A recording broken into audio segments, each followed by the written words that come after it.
Hi, Jamie Carroll speaking from Safonsia, not far from the monastery in New Jerusalem and from Moscow 50 kilometers, 40 miles.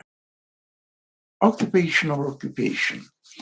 Recently I had a discussion with some Russian immigrant to Israel who said that Israel is not, that um, Jewish settlements on the western bank of Jordan are not an occupation zone. He's not an occupant because you can only occupy when this land is the land of some state. And there was no state in this region before Israel was created.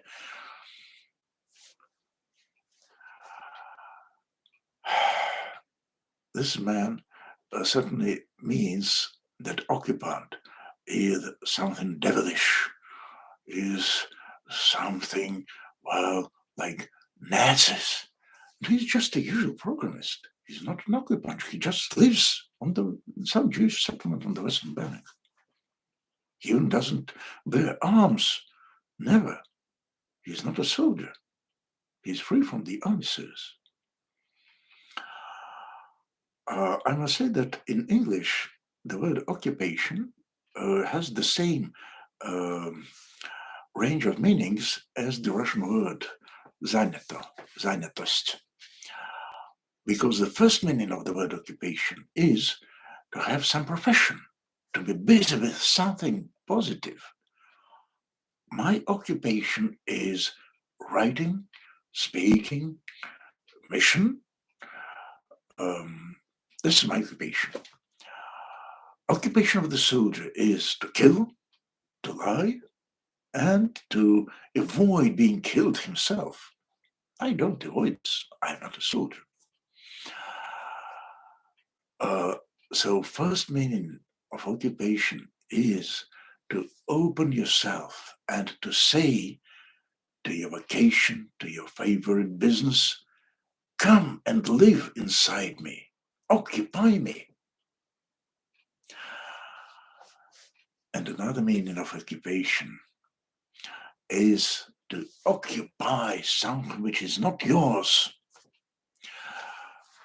For most people who've been abroad in Russia, yours means state ownership, because totalitarian system created by Lenin destroyed private property. Everything belongs to the state. If something doesn't belong to the state, it is, I can take it. It's mine. Oh, it's not an occupation. And people with this psychology go to Israel. God save Palestinians.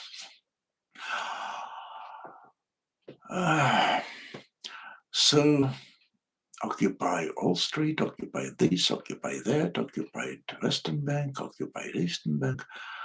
God, occupy me, sinful man. I know that, well, you see, when I write or speak in Russian, I enjoy wordplay.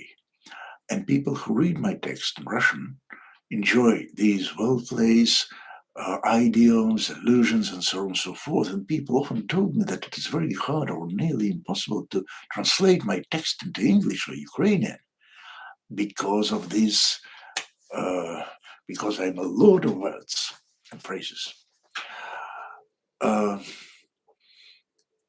Still, when I'm speaking English, certainly I try to behave the same way as when I speak Russian.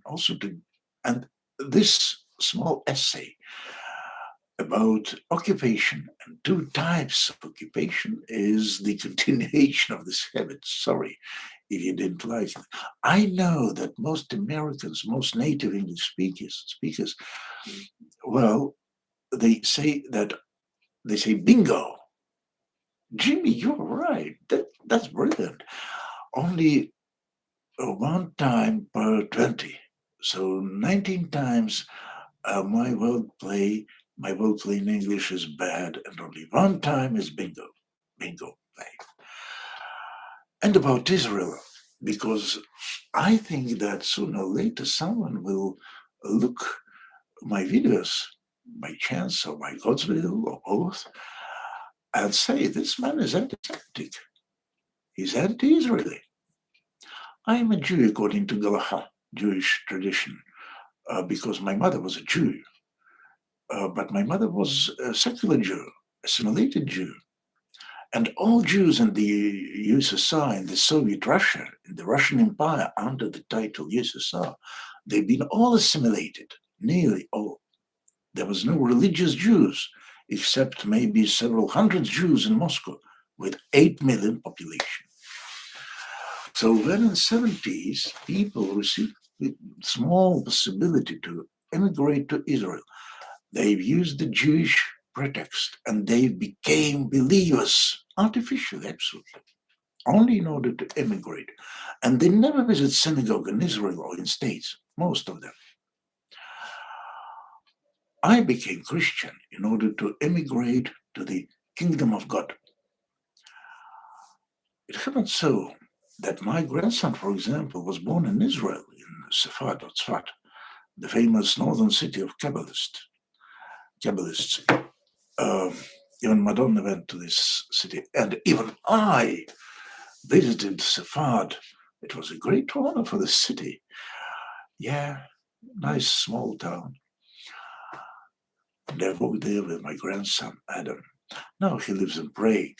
And Prague was the famous Jewish ghetto in the Middle Ages.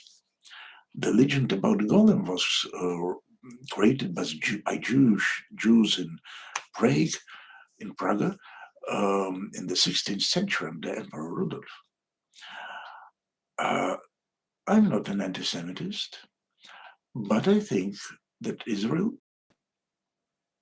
occupied lands which do not belong to it, and which is much worse. Israel is a state, but imagine imagine myself. I was born in Moscow, and I decide, okay, I will give back my Christianity. I become a complete religious Jew. This is possible. Then I'll have a right to become an Israeli citizen. Yeah, now I don't have this right because according to the decision of the High Israel Court of 1972, it was the case of Daniel Rufeisen, who was a Roman Catholic priest and a Jew and wanted to receive the Israeli citizenship. And he was refused. And they've made an amendment to the law about Aliyah that only Jew who hadn't become a priest of another religion, imagine Christianity or Buddhism, has the right to return, to create an Aliyah. Aliyah means up to Jerusalem. So because I'm a priest, I'm not a Jew, according to the Israeli law. I cannot agree with this law. It's senseless. Then Apostle Paul wasn't Jewish. Apostle Peter wasn't Jewish. You tell me. But the main case is that Israel is occupied land, not made of some state. Who knows? British mandate. What was it? A state or stateless? But this was the land which, a piece of land which belonged to some Arab family for many generations, for 1,000 years, and they know the names of their ancestors for 3 ages, for example, and they've worked on this land. And I will come and I will settle in this land because God's will, this is my land, I'm Jewish. I'll occupy this land. And it will be not occupation because they are not a state, these Arabs, just a family. So I'm not an occupied. Not...